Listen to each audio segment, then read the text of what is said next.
Following such a string of excellent... Who's in charge of this?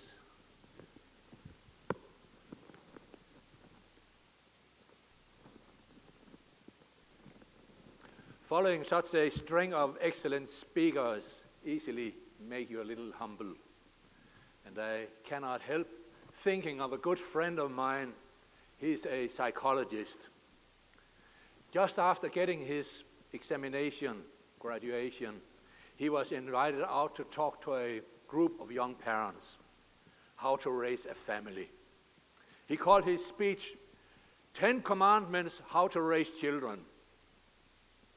Sometime later, a few years later, when he had got more hair on his chest, he was invited to another group of parents. This time he's called his lecture, How to Raise Children. And still later, when he was raising or trying to raise his own family, he was also invited out. And that time he called his lecture, A Few Suggestions How to Raise Children. If I had known better, I would have called my lecture today, A Few Suggestions How to Show the Way.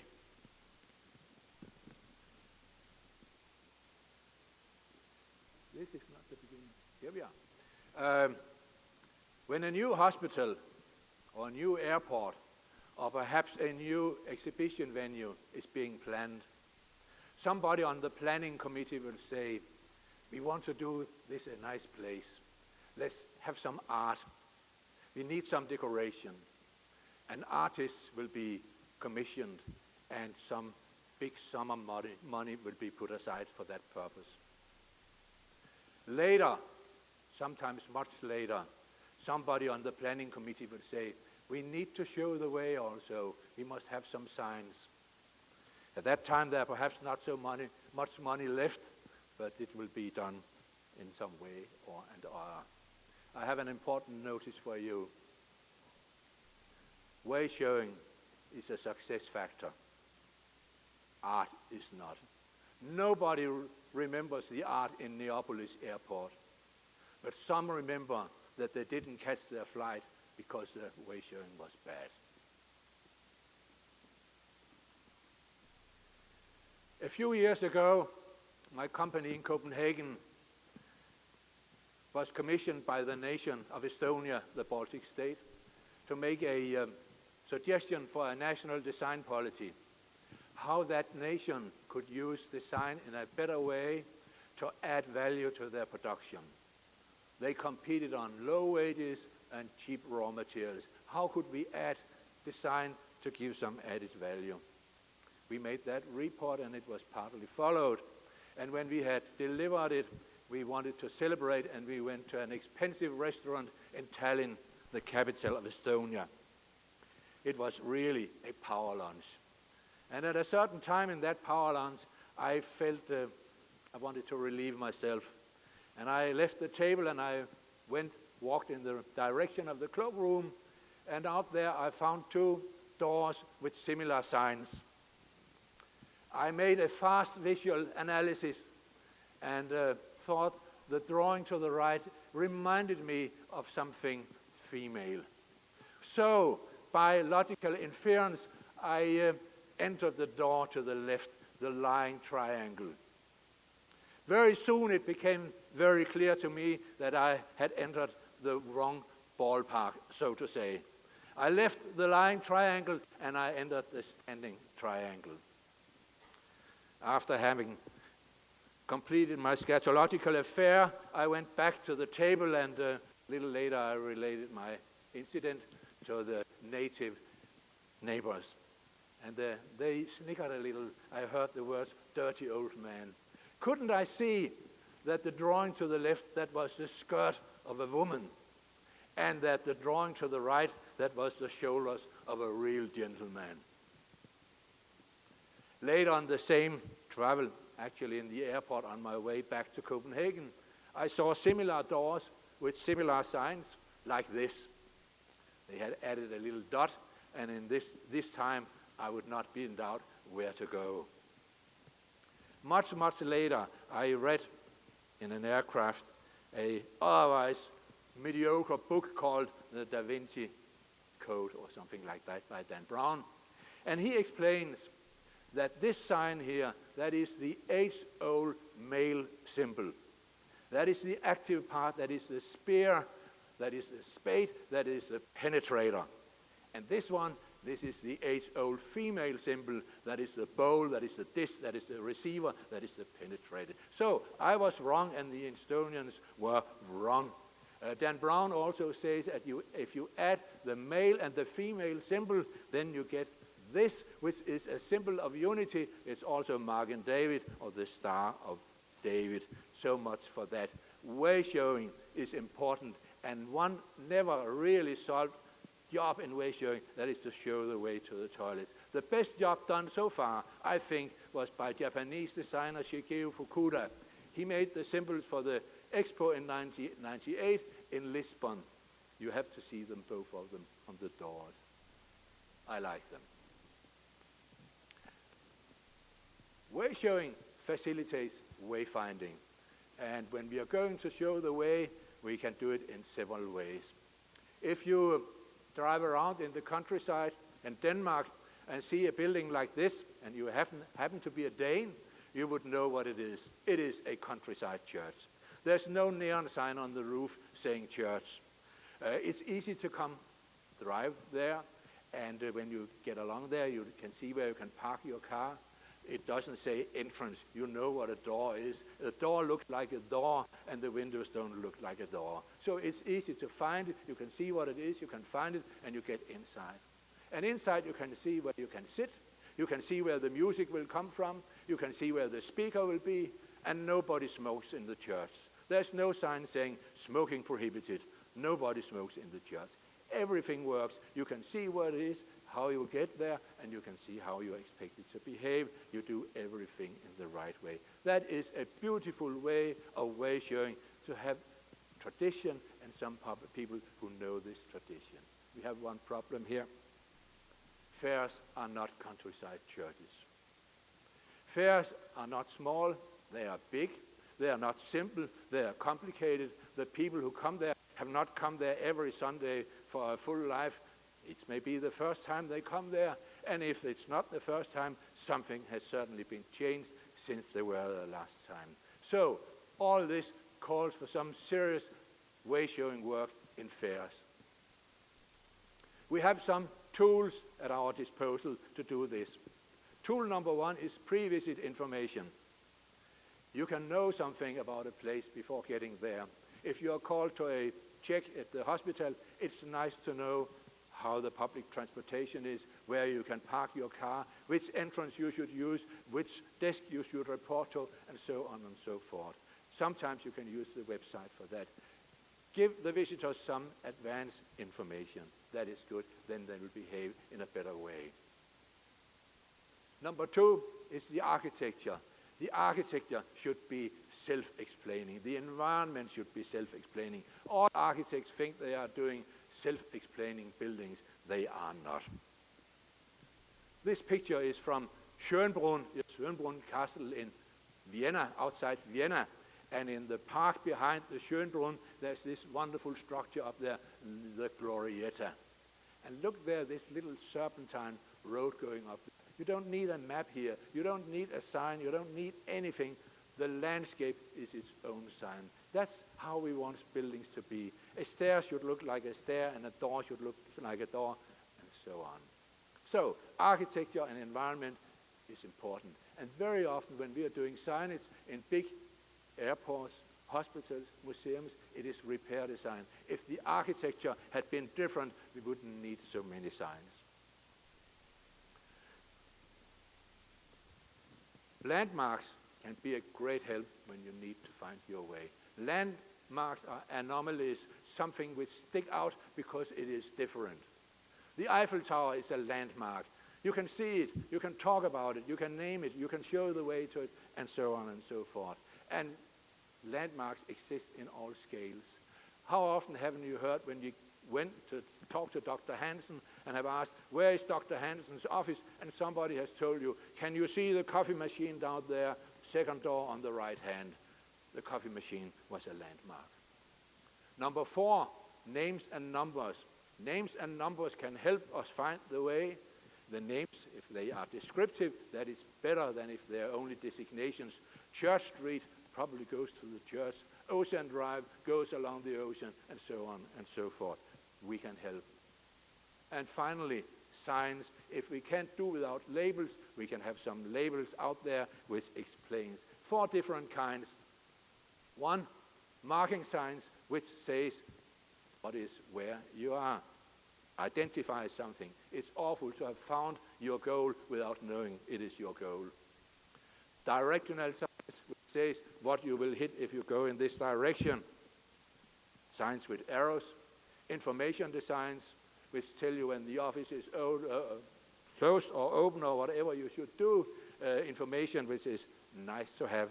And finally, regulatory signs, which are about safety and security and tells you information which is necessary to know, you need to know.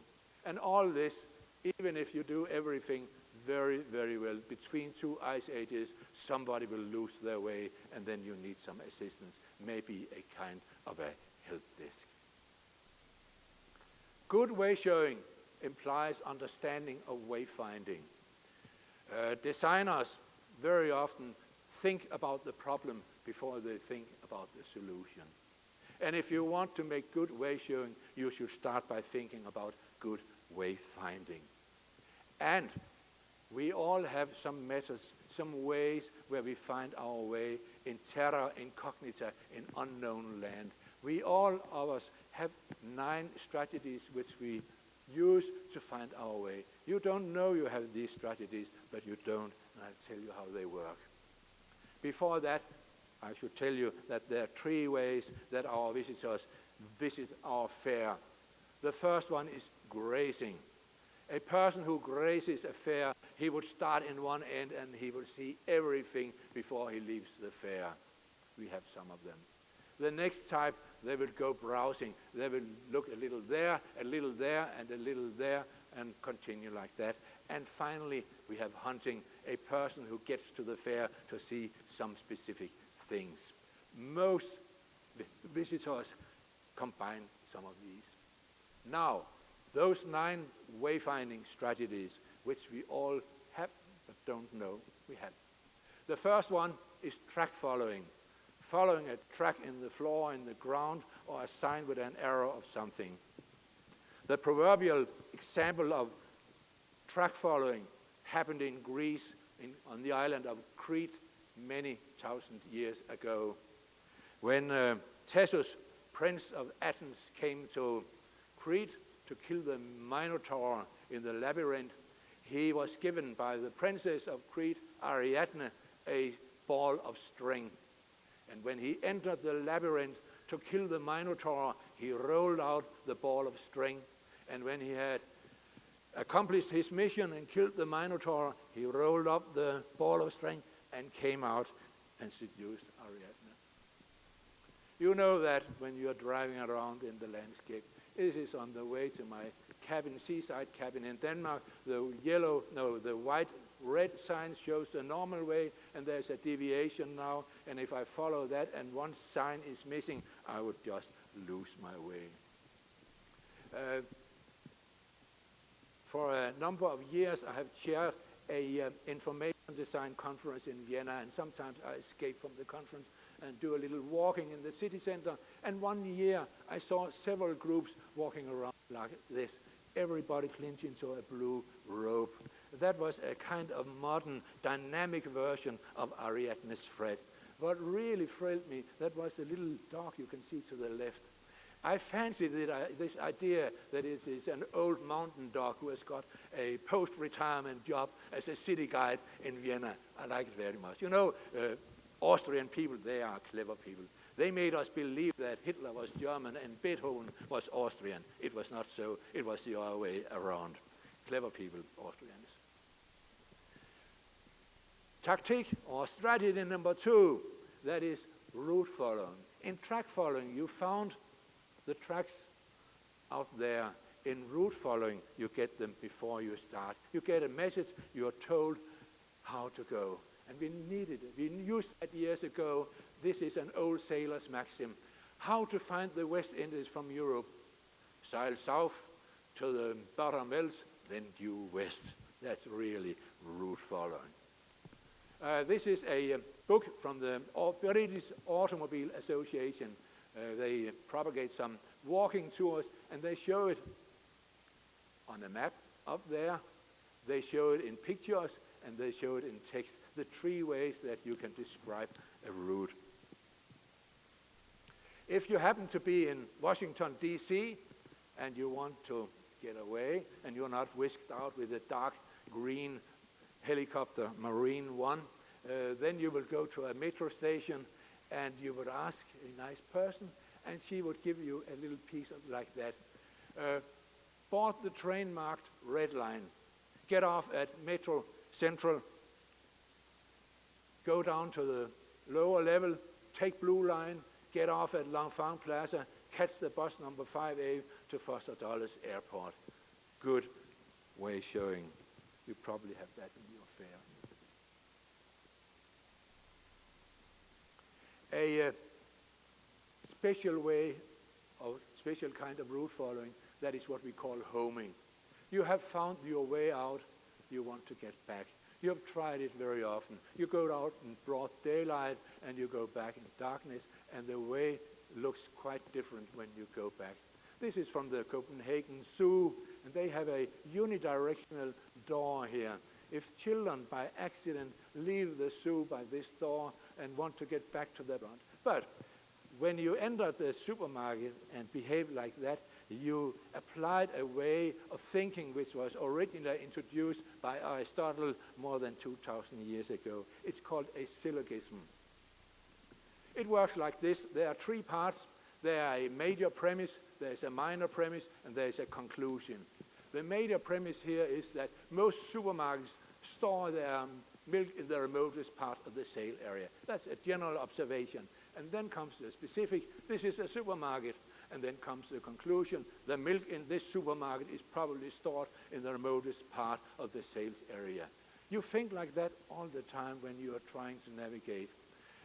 If you're out of gas in a city you don't know, you don't go to a sleepy residential street, you go to a heavy traffic street with a lot of cars, and you'll find your gas station. If you're in a hospital and you want to buy a newspaper, you go to the lobby, and so on and so forth.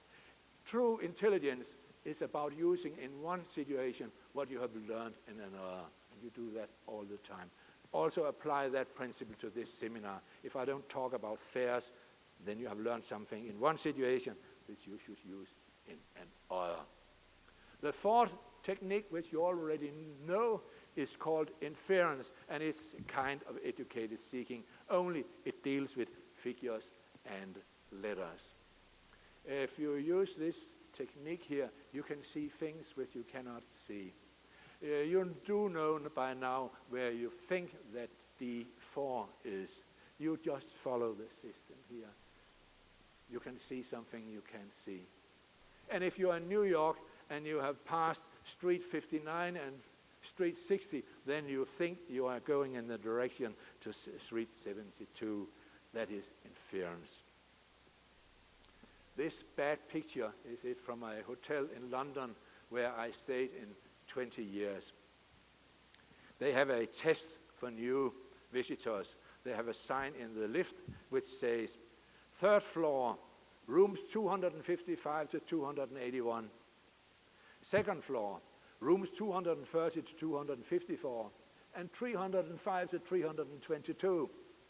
1st floor, rooms 205 to 229, and 283 to 284, or something like that. I don't stay at this hotel anymore. It was demolished 3 years ago, but that's not the way to help inference. This is from Seattle. They are logical people. They're also thrifty. They had number 109 and 110. What should they do? A, B, or BIS? No, 109 have nice people in Seattle. I want to change this. Technique or strategy number 5, that is screening. Screening means systematically searching an area for something you are looking for. There are limited screening and there are total screening. That depends on what kind of decision criterion you have. If you are targeting or satisficing, you will go for limited screening. Satisficing, that is the decision principle which was invented by Nobel laureate Herbert Simon. You are not trying to optimize, but you're trying to find something which is good enough. If you are optimizing, then you'll go for a total screening. Let me show. If you happen to be in Ravello, south of Napoli, where Richard Wagner made some of his compositions and seduced some art widows, if you want to go to Ravello and you have booked a room in Hotel Parsifal, then you will start screening. You don't know where it is. Then you will start screening. You are targeting, and you will stop screening when you have found Hotel Parsifal. Decision criterion, targeting, screening, limited. If you are out of gas in a city you don't know, then you will start searching, and when you find the first open gas station, not the best gas station, the first which is open, then you will stop there. Limited screening, decision, a model, satisficing. And finally, if you live where I live, sometimes in Copenhagen, and have a sidewalk cafe like this, and you want to have a beer in the afternoon, then you will go there and make a total screening. Where is the best table where there is a sun and where I can look at the passers-by? Total screening, decision model, optimizing. So much for screening. Strategy number 6, which you already know, is really a simple strategy. You can see where you want to go and you go in that direction. Or you can see some in the neighborhood of where you want to go and go in that direction. Direct and indirect aiming. If you're in Paris and want to climb the tower, then you can see it from almost anywhere in Paris. You will walk in that direction. If you happen to have a lunch appointment near the Eiffel Tower and don't know exactly where it is, then you will go in direction of the tower and start asking when you are near the tower in direct aiming. Map reading, that's important. There's basically 2 kinds of maps. Some maps which are portable, you have them in your pocket, and some maps which are out there. Maps for your pocket, they should be simple. This one is not simple. This is the official German map from the German Automobile Club, map of Berlin. You know what it can be used for? Nothing. You can't walk after it, you can't drive after it, you can't read it, you can't anything.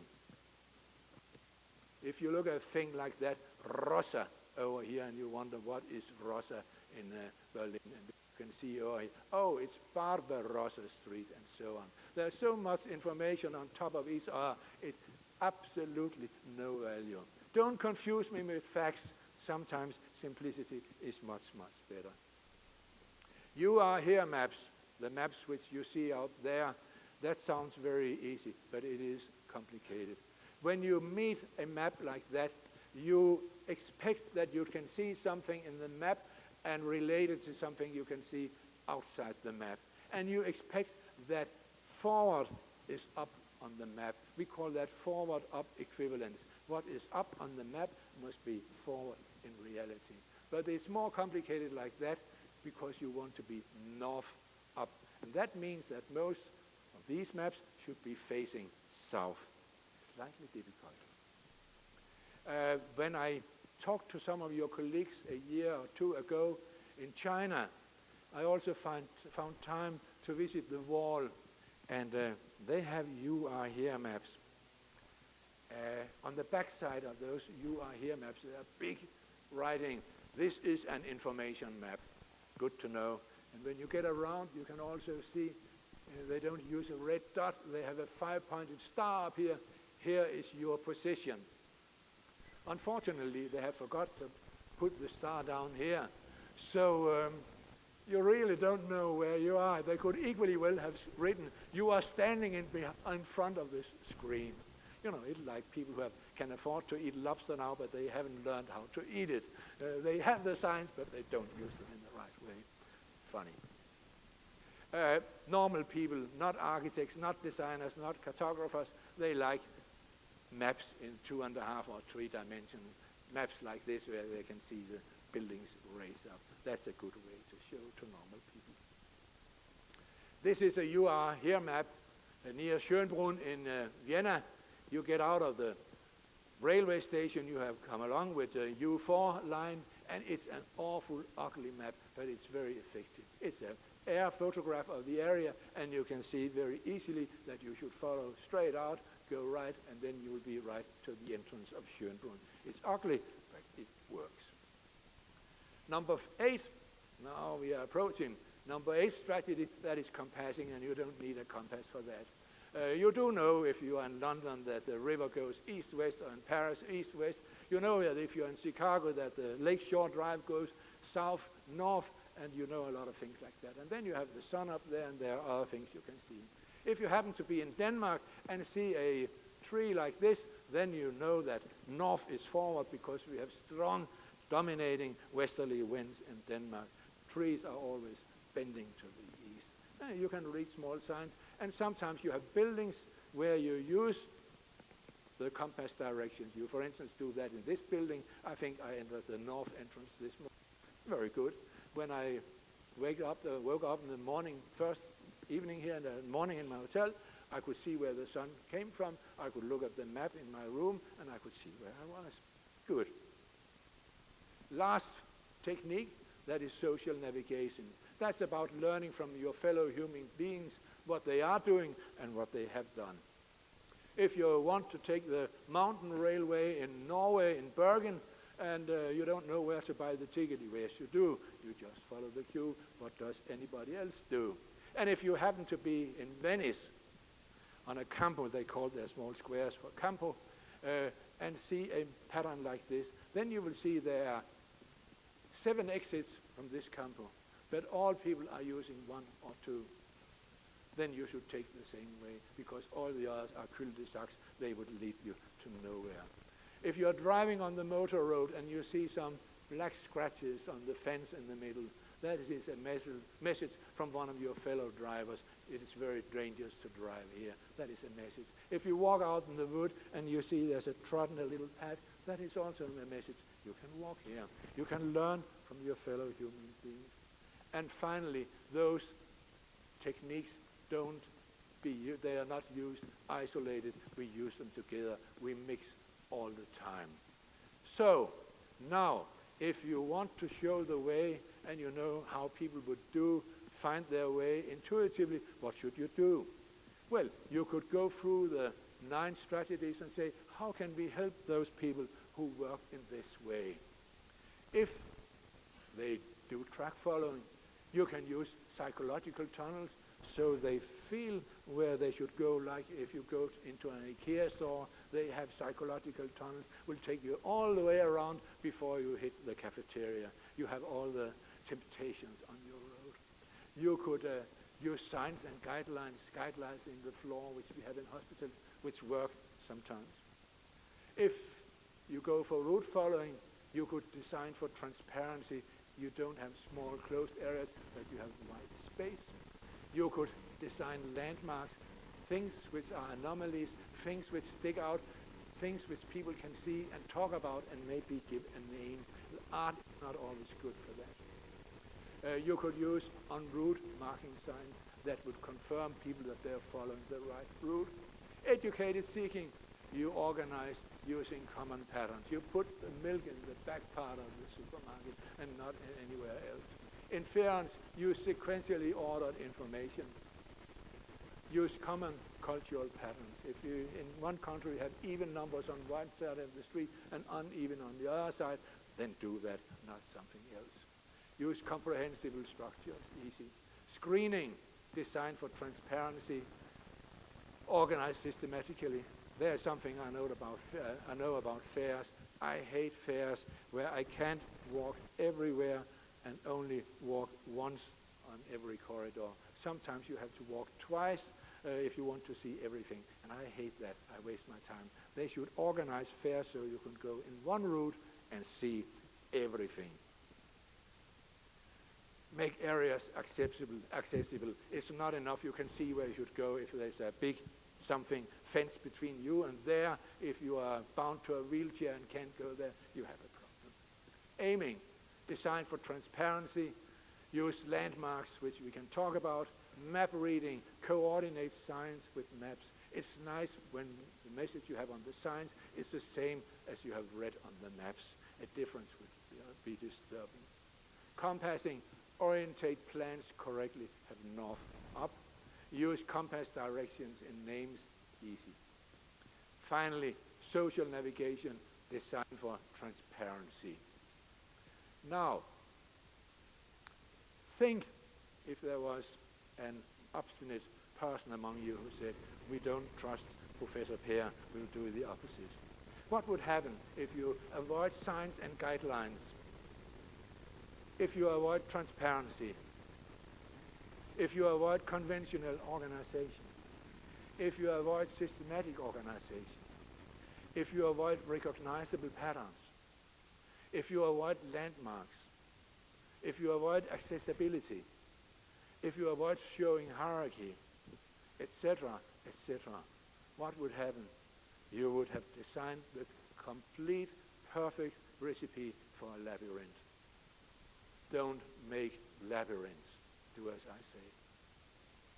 And the big symbol, the big principle in signage and way showing, that is keep it simple, sister. That's the polite version. Let me give you one example. When my company in Copenhagen, we made the signage in the way showing in Copenhagen Airport 25 years ago. Before we came, it looked like this. They had 4 design principles. That was very apparent. They had signs in 3 colors. Good for transportation signs, yellow for transportation signs, green for service signs, and gray, you can see that, for commercial signs. They had another principle, and that was that they would have black and white text on yellow background. Black figure on yellow background.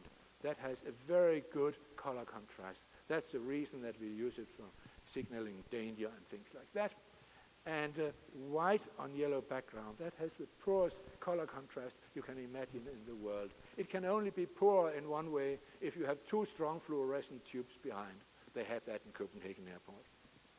Finally, they had the idea that they should use a book typeface called Helvetica, which is not very good for signage.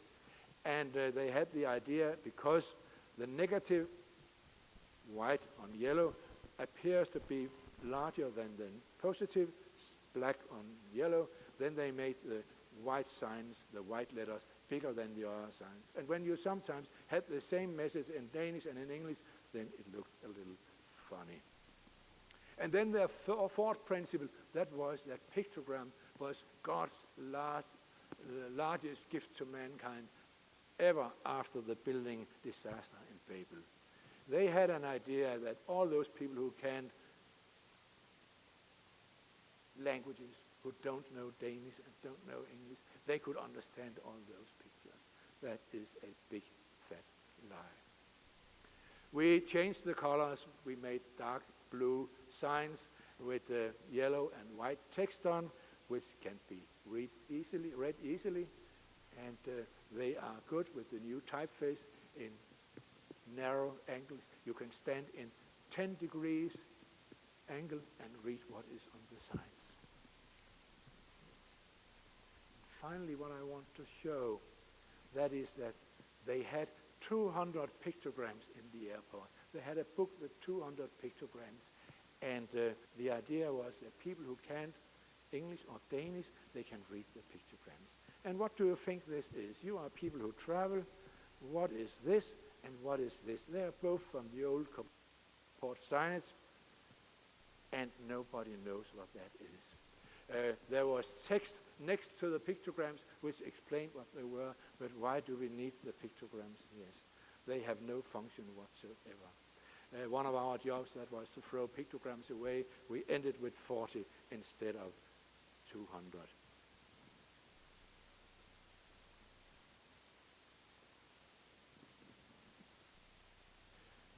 There are 2 conditions which must be met if it should work. One is that you can understand what is on the picture. That's the whole idea. And the other one is that there is a standardization. None of these two conditions are met in a lot of cases. You can't understand what is on the picture, and there is no standardization. And if one of those conditions is not met, then the other one becomes more important. And because there's no standardization, designers have books with a lot of different pictogram systems, and whenever we are asked to design pictograms, we would look in this book and make something different. From such a book, I took this pictogram here just to test you. What do you think it is? Nobody knows. It means sauna. And in that book, which has English, German, and French text, it says sauna, sauna, and sauna. Sometimes you could use the language instead of the pictures. And just teach Jochen, we showed 3 pictures from Germany. All the bad examples are from Germany. This is from a hospital outside Stuttgart, and you of course understand this is the emergency ward. But is that the way you want to have the message if you are called to the hospital to see your kid brother who has been out driving on the BMW? No, it is not. This is from the same hospital. What do you think it is? Is there a doctor present?